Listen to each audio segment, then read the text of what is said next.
So Padma అవార్డుల ప్రకటనలకు సంబంధించి కేంద్ర మంత్రి బండి సంజయ్ స్పందిస్తూ ఉన్నారు. గద్దర్కు అవార్డు ఇవ్వమని చెప్పి ఆయన సంచలన కామెంట్స్ చేశారు.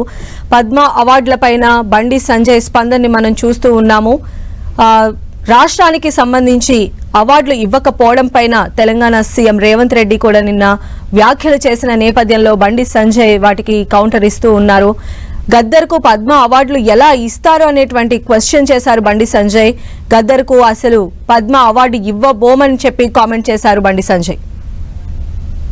గద్దర్ ఎట్టిస్తా చెప్పండి ఆయన భావజాలం ఏంది? ఎంతమంది భారతీయ జనతా పార్టీ కార్యకర్తలను మర్డర్ చేసిన వ్యక్తులు ఆయన ఎట్టిస్తాం? మేము పక్కయ్యాం. మా కార్యకర్తలను చంపితే మా కార్యకర్తలు చంపిన కార్యకర్తలను పాటలు పాడిన వ్యక్తి గద్దర్. అనేక మంది పోలీసులను ఎన్కౌంటర్ చేసిన విషయంలో గద్దర్. ఎట్లిస్తాం? మీరు వంశం ఇస్తామేంది అవార్డ్స్? భయపడే ప్రసక్తి లేదు, వెనుకపోయే ప్రసక్తి లేదు. వందల మంది భారతీయ జనతా పార్టీ కార్యకర్తలు నమ్మిన సిద్ధాంతం కోసం భారత్ మాతా కీ జై అని చెప్పి ఆందోళన చేస్తుంటే నక్సల్స్ భావజాలం గద్దర్ మా కార్యకర్తను హత్య చేయించిండు. ఎన్ఐఏ ఎంక్వైరీ చేసింది గద్దర్ గారి మీద. అనేక మంది పోలీసులను ఎన్కౌంటర్ పేరుతో మర్డర్ చేసిండు. అటువంటి వ్యక్తిని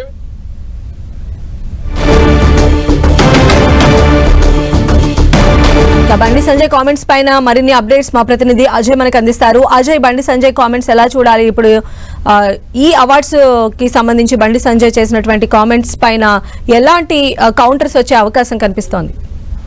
చూసుకోవచ్చు, ముందు నుండి పద్మ అవార్డ్స్ రాష్ట్ర ప్రభుత్వం కొన్ని పేర్లను పంపించింది. ఆ పంపించిన పేర్లను వేటిని కూడా పరిగణలోకి తీసుకెళ్లేదంటూ తెలంగాణ ప్రభుత్వం నుండి సీఎం రేవంత్ రెడ్డి, అదేవిధంగా కాంగ్రెస్ సంబంధించినటువంటి నేతలు అనేకమైనటువంటి ఆరోపణలు బీజేపీ మీద, కేంద్ర ప్రభుత్వం మీద చేయడం జరిగింది. అట్లాగా కేంద్ర ప్రభుత్వంలో పార్ట్గా ఉన్నటువంటి బండి సంజయ్ దానికి కౌంటర్ ఇస్తూ, మీరు పేర్లు పంపించే ముందు ఎవరి పేర్లు పంపిస్తున్నారు అనేది ఒకసారి ఆలోచించుకోవాలి. అయితే మీరు పంపించిన పేర్లన్నీ అనర్హమైన ఏం కాదు, కానీ అవి పద్మ అవార్డుకు సరిపోయే స్థాయి వ్యక్తులే కాదా అన్నది కూడా ఒకసారి చెక్ చేసుకోవాలంటూ కూడా ఆయన మాట్లాడినటువంటి పరిస్థితి కనబడుతుంది.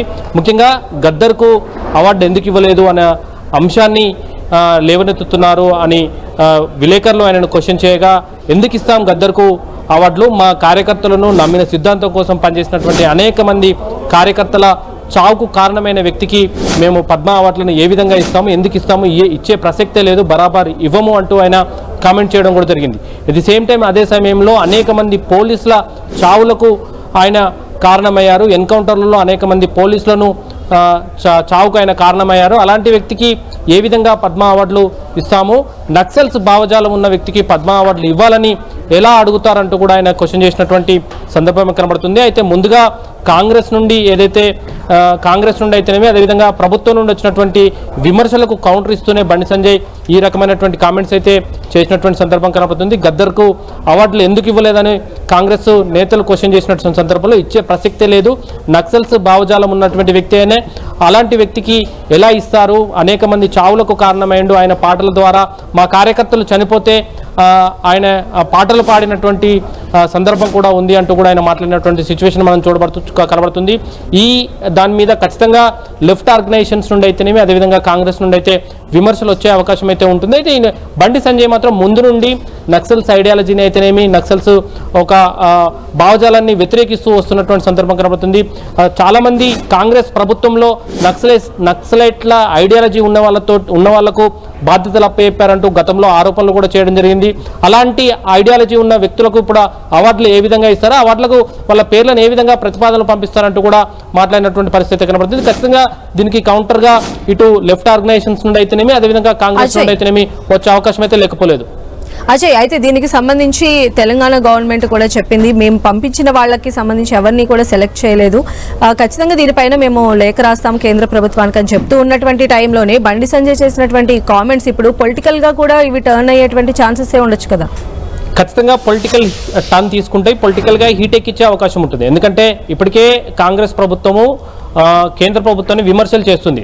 అటు ఏపీకి ఎక్కువ అవార్డులు వచ్చినాయి, తెలంగాణకు 2 అవార్డులు వచ్చినాయి. అదేవిధంగా తెలంగాణ ప్రభుత్వం పంపించినటువంటి పేర్లను వేటిని కూడా పరిగణలోకి తీసుకోలేదు. దీనిపైన మేము ఖచ్చితంగా లేఖ రాస్తామంటూ వాళ్ళకు అనుకూలమైనటువంటి వ్యక్తులకు మాత్రమే పద్మ అవార్డులలో ప్రాధాన్యత ఇచ్చారంటూ కూడా ఆరోపణలు చేస్తున్నటువంటి తరుణంలో బండి సంజయ్ చేసినటువంటి కామెంట్స్ ఖచ్చితంగా పొలిటికల్ టర్న్ తీసుకుంటాయని చెప్పుకోవచ్చు. ఎందుకంటే ఆయన చేసినటువంటి వ్యాఖ్యలు అయితే చిన్నగా అయితే లేవు. అట్ ది సేమ్ టైం ఆయన ఎవరైతే పేర్లు కేంద్ర ప్రభుత్వానికి పద్మ అవార్డుల కోసం రికమెండ్ చేసిన వాళ్ళ పేర్లు ఎవరైతే ఉన్నాయో వాళ్ళు అనర్హులు. పద్మ అవార్డుల స్థాయికి వాళ్ళ అవార్డులో వచ్చే వ్యక్తులకు పేర్లను పంపిస్తే బాగుండేదంటూ ఆయన చేసినటువంటి కామెంట్స్ ఏవైతే ఉన్నాయో అది ఖచ్చితంగా చర్చనీయాంశంగా మారతాయి. ఎందుకంటే రాష్ట్ర ప్రభుత్వం నుండి కేంద్ర ప్రభుత్వానికి పంపిన వ్యక్తుల పేర్లు ఎవరైతే ఉన్నాయో వాళ్ళంతా కూడా దీనిపైన స్పందించే అవకాశం ఉంటుంది. ఎందుకంటే మేము ఏ విధంగా అనర్హులం, మేము తెలంగాణ ఏర్పాటులో మా ప్రాధాన్యత ఉంది, మా పాత్ర ఉంది, దాన్ని బండి సంజయ్ ఈ విధంగా చిన్నబుచ్చేయడానికి సరైంది కాదు అంటూ వాళ్ళు కామెంట్ చేసే అవకాశం అయితే లేకపోలేదు. అందులో గద్దర్ అయితేనేమి ఇంకా ఇతర ఏదైతే రాష్ట్ర ప్రభుత్వం రికమెండ్ చేసిన వాళ్ళు కూడా బయటకు వచ్చి మాట్లాడే అవకాశం అయితే లేకపోలేదు. అందులో స్పెసిఫైడ్ గా కొంతమంది పేర్లను తీసుకుంటూ కూడా ఎందుకు వీళ్ళు పద్మ అవార్డులకు అనర్హులు అంటూ కూడా క్వశ్చన్ చేసే అవకాశం కూడా ఉండకపోదు. ఖచ్చితంగా ఇది పొలిటికల్ టర్న్ తీసుకునే అవకాశం అయితే ఉంటుంది. ఎట్ ది సేమ్ టైం నక్సలైట్ల భావజాలం ఉన్న వ్యక్తులకు మేమెందుకు అవార్డులు ఇవ్వాలి, మమ్మల్ని చంపిన వాళ్లకు మేమెందుకు అవార్డులు ఇవ్వాలి, మమ్మల్ని చంపి ఆనందం చేసుకున్న వరకు మేమెందుకు అవార్డులు ఇవ్వాలనే కౌంటర్ కూడా బీజేపీ నుండి వచ్చే అవకాశం అయితే ఉంటుంది. రైట్ అజయ్.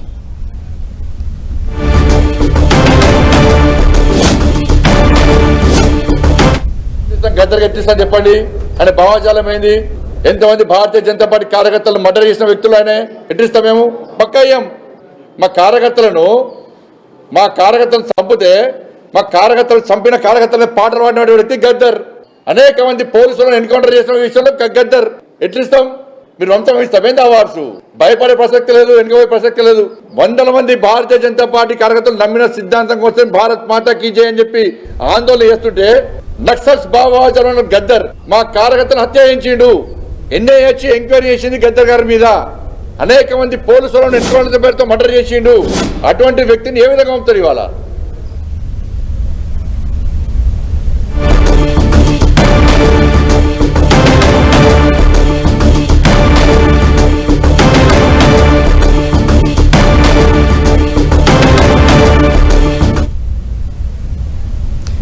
పద్మ అవార్డులపైన తెలంగాణ సీఎం రేవంత్ రెడ్డి నిన్న ఏమన్నారో ఒకసారి చూద్దాం. పద్మశ్రీ అవార్డుల కోసం కూడా తెలంగాణ సమాజానికి ప్రతీకలైన గద్దర్ గారి పేరు, చుక్కా రామయ్య గారి పేరు, అందశ్రీ పేరు, గోరెట్ వెంకన్న పేరు, జయతీర్ తిరుమలరావు గారి పేర్లు, వీటన్నిటినీ రాష్ట్ర ప్రభుత్వం నుంచి మేము ప్రతిపాదన ఇచ్చినాం. కానీ ఏ ఒక్క పేరు కూడా కేంద్ర ప్రభుత్వం పరిగణలోకి తీసుకోలేదు. ఇది మాకు కొంచెం బాధ కలిగించింది. మిత్రుడు మందకృష్ణ మాదిగకి ఇచ్చినందుకు మనస్ఫూర్తిగా నేను అభినందిస్తున్నా. కానీ కేంద్ర ప్రభుత్వం గద్దర్ను, చుక్కా రామయ్య గారిని, జయ జయ హే తెలంగాణ అందించిన అందశ్రీని, గోరెట్ వెంకన్నను, జయతీర్ తిరుమలరావు గారిని అసలు పరిగణలోకే తీసుకోకపోవడం అనేది ఇది మన తెలంగాణ సమాజానికి కొంత బాధ కలిగించే అంశము. ఇప్పటికైనా ఈ ప్రాంతం నుంచి కేంద్రంలో ప్రాతినిధ్యం వహిస్తున్న పెద్దలు ఆలోచన చేయాలి.